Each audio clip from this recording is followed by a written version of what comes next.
Okay, if you would like to pause this and go ahead and write down that function, draw your x and y axis.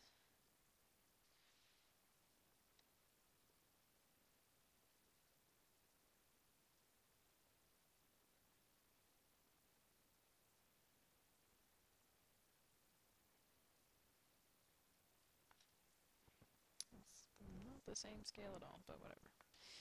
Okay, domain, range.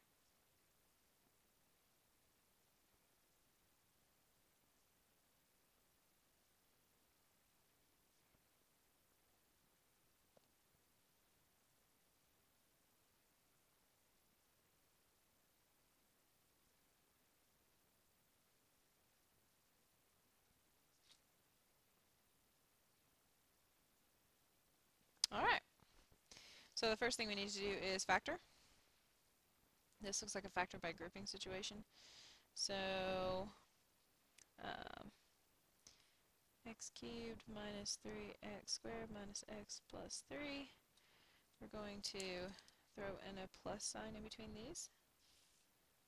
Okay, group the first two, group the last two, factor out an x squared,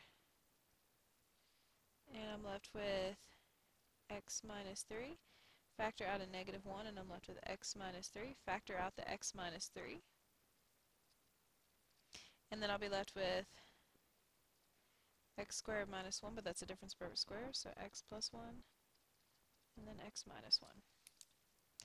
And then the denominator, if we factor out a negative 3, we're left with x squared minus 4, so that's negative 3 difference perfect squares, x plus 2, x minus 2. Alright, so let's talk values. The denominator equals 0 at negative 2 and at positive 2. The numerator equals 0 at 3, negative 1, and 1. None of those are shared, which means that we have no hole in the graph. Okay. Which means both of these are vertical asymptotes. So we have a vertical asymptote at x equals negative 2 and at x equals positive 2. So I'm going to go ahead and sketch those. Vertical asymptote at 2. Vertical, negative 2 and then 2. Okay. Then, I guess I could go ahead and do domain. I always talk about it. Well, I did it these first few videos. I always address that first. Everything but negative 2 and 2. So anytime the denominator equals 0. Alright, as far as the numerator goes, 3, negative 1, and 1, they're all factors in the numerator but not in the denominator, which means they are x-intercepts. So I should cross at 3, 0, negative 1, 0, and 1, 0. So 3, 0, negative 1, 0, and 1, 0. Okay. Y-intercept. Y-intercept is when x equals 0. So when x equals 0, I plug in 0 for all of these. I am left with 3 over 12, so that's 1/4. So 0, 1/4, and x equals 0.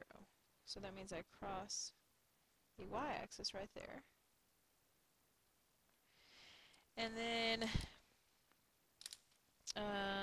let's talk powers, okay? The numerator, the power is 3, and then the denominator, the power is 2.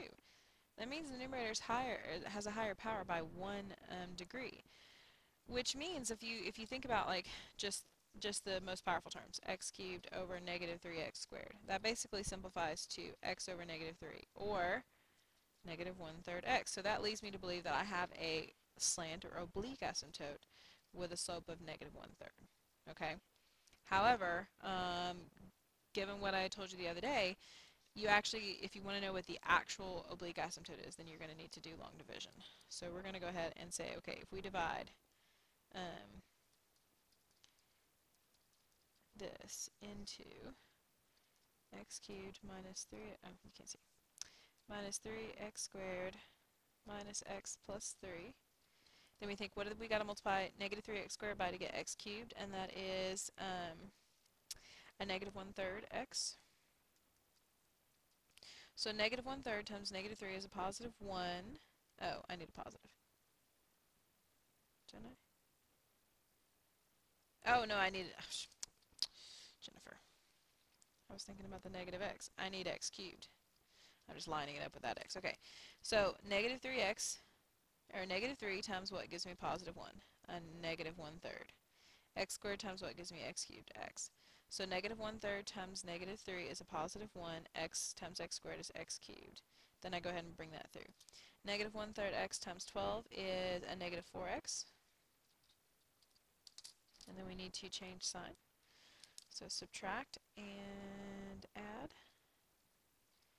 And those go away. This is left with negative 3x squared plus 3x plus 3. And then, what do I need to multiply negative 3x squared by to get negative 3x squared? That is 1. So 1 times negative 3x squared is negative 3x squared. 1 times 12 is 12. We're going to subtract, which makes this plus and this minus, although it doesn't really matter, because once I get to a lesser power than what this is, then all of this is remainder. Okay? So this is my end behavior model.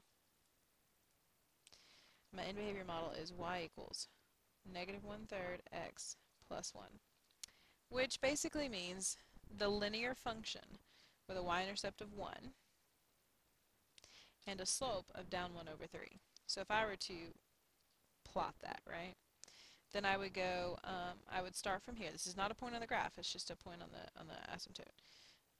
So then I would go down 1 and to the right 3. So down 1 and then to the right 3, which leaves me, gives me these 2 points as kind of my guidelines. So I know that this is basically what's happening. F1 over 3.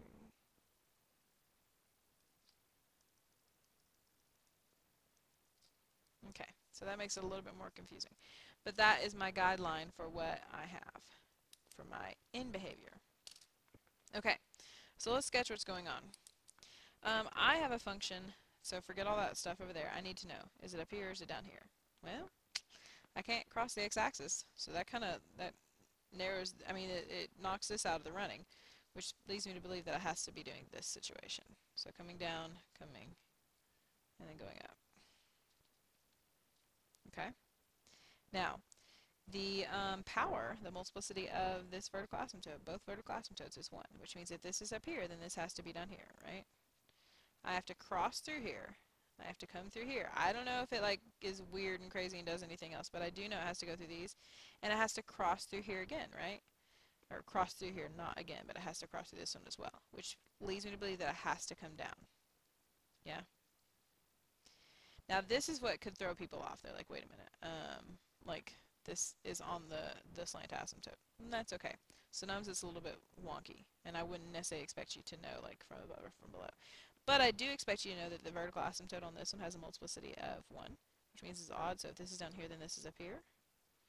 And then it would come down and it would go through that, and then it would actually kind of come from below and approach the slant asymptote, which is kind of interesting. But as long as you know, this is down here, so that has to be up here. It has to cross there, right? It has to. So then it would have to go down below the slant asymptote and then approach it from below. Let's check that right quick. Okay.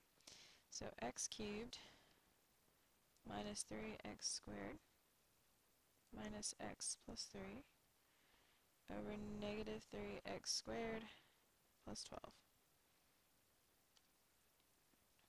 Okay, so far so good, and there we go. And if I were to graph the function y equals negative 1/3 x plus 1 as well, negative 1/3 x plus 1.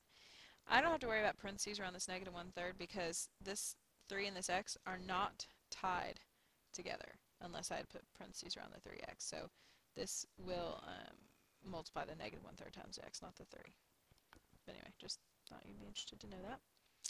I'm going to make this, actually I'm going to make this one bold so you can see that more clearly. So that's the graph, and then this one is going to be the thinner line.